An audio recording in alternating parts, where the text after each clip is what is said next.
Oh boy. Well guys, by the time I upload this, it's going to be debate day, so if you're watching this afterwards, feel free to comment on who you think won the presidential debate. So a lot has changed since our last election prediction video, and I'm just going to get right to it, as these events can have ramifications on the final vote tally. Let's get to Ruth Bader Ginsburg's passing. Her passing has left a vacancy in the Supreme Court, in which Trump has nominated Amy Barrett as her replacement. I expect her to be confirmed by the Senate in time for the election, in one of the most rushed nominations in United States history. I've seen arguments suggesting that this will fuel Republicans to get out to vote, but it must also be clear that this also electrifies the Democratic base. How a majority of the country believes that the next nominee should be appointed by whoever wins the election. I don't see this development as really a detriment for Trump, but not a boost either. However, Barrett being appointed can prove to actually benefit Trump in a major way. Depending on how close the final results may end up being in a variety of states, will declare whether or not the issue of the election is thrown in court. The conservative majority that Trump has in the Supreme Court may prove to grant him possible victory, depending on what type of mishaps occur. This isn't just conjecture. Trump has suggested this to be the case as well. I think it's very important. I think this will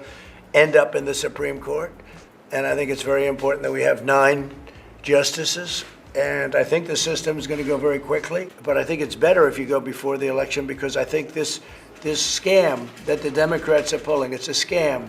The scam will be before the United States Supreme Court, and I think having a 4-4 situation is not a good situation. If you get that, I don't know that you'd get that. I think it should be 8-0 or 9-0, but just in case it would be more political than it should be, I think it's very important to have a 9th justice. Could you imagine how this country would take another election being decided by the Supreme Court merely 20 years after the 2000 election? Yeah, I don't envision good things, so let's hope this election is decided in a clean manner. But let's be honest, how likely is that scenario? Honestly, it scares me, but much like the bump on my knee, I choose to ignore it for now. Here's a more recent story that can also influence undecided voters, most notably blue-collar ones in key Rust Belt states. The Donald Trump New York Times tax story, in which the main headline is that Trump has paid only $750 in taxes, and has also avoided taxes for at least 10 out of the 15 years. It's been deemed as fake news by Trump himself, but let's be honest here, it's probably true. Listen, Trump supporters don't really care about this, and I get that. Perhaps Democrats are overblowing the importance of this story, but it is crucial to realize that the hardworking American who lives in states such as Michigan, Wisconsin, and Pennsylvania may not take this news with much gratitude. To them, the idea that they pay more in income tax than the President of the United States may as well be astonishing and may assure a vote for the Vice President. It is not known, however, what the exact impact of this will be. Now, when it comes to Joe Biden in the past month, played Despacito at a rally.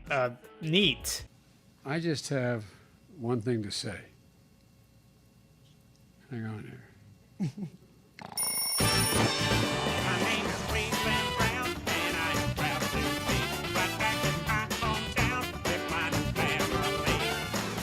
Huh, beats a lot of the fumbles he's had in the past. Okay, so enough with the recap of the past hellscape of September, and let's get to predicting the 2020 general election. Oh my god, there's so many swing states this election, Jesus Christ. Who put them all here? A couple of these swing states have only been deemed that way by a couple of outlier polls, for God's sake. Although Trump's behind 7 points in nationwide polling, remember, Trump could lose the popular vote by as much as 5 million votes and still win the election by simply winning the Electoral College. In fact, Trump's numbers in swing states are actually slightly stronger than they were in 2016. Okay, according to a couple polls, Nevada's 3 to 5 points within reach of Trump. But to put it simply, I cannot see a Trump victory here. This is a state Hillary won in 2016, and seeing it flip for Trump is incredibly unlikely without there being a mass form of voter suppression. I see Latinos getting out there for Biden. I will give Trump this, he's managed to narrow the gap in Arizona. In fact, an ABC News poll suggests he's up by 1. However, I cannot with the utmost confidence guarantee him a victory in this state. As with all my prediction videos prior, I see Biden narrowly taking this state's 11 electoral votes.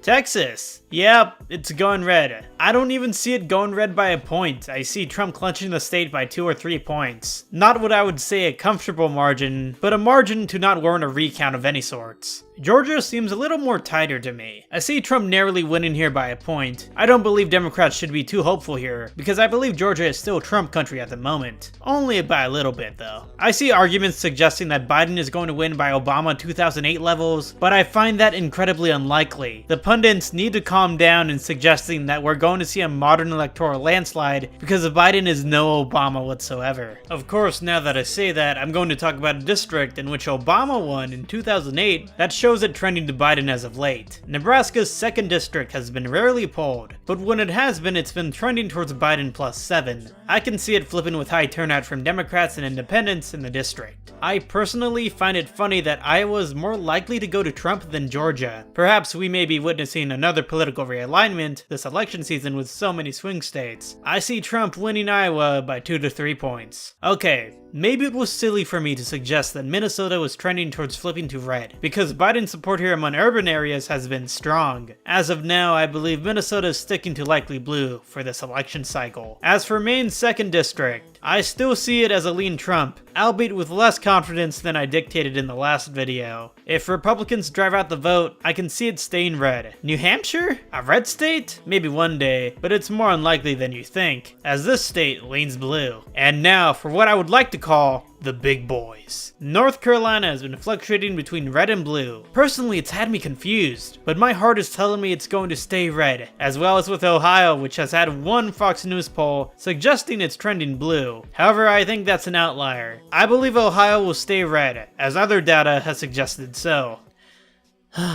Okay, time for a controversial decision. I believe, with the data shown thus far, the tightening in the polls suggests Florida may be narrowly going red. I know it's currently leaning blue by like a point or two, but Trump's approval here among Hispanics is nothing to laugh at. In fact, I think if current trends hold, Trump may be on the verge of a slight, and I mean very slight, margin of victory here in Florida, granting him a huge prize of 29 electoral votes. Now we have a really tight race with 248 Trump and 244 Biden. I see a clear victory for Biden in both Wisconsin and Michigan. However, Pennsylvania seems a little more out there than the other states, with it being the most likely to fall. However, with further developments likely to occur in the month of October, I cannot see Trump winning this state. This grants Joe Biden a victory of 290 compared to Donald Trump's 248. The election is getting closer in the Electoral College. What happens in this last month will be everything for both campaigns. But no matter what, I'll be there with you guys every step of the way. Make sure to stay tuned on the Zeepsterd channel this final month. It's going to get crazy. Like, comment, and subscribe, and I'll see you in the next one.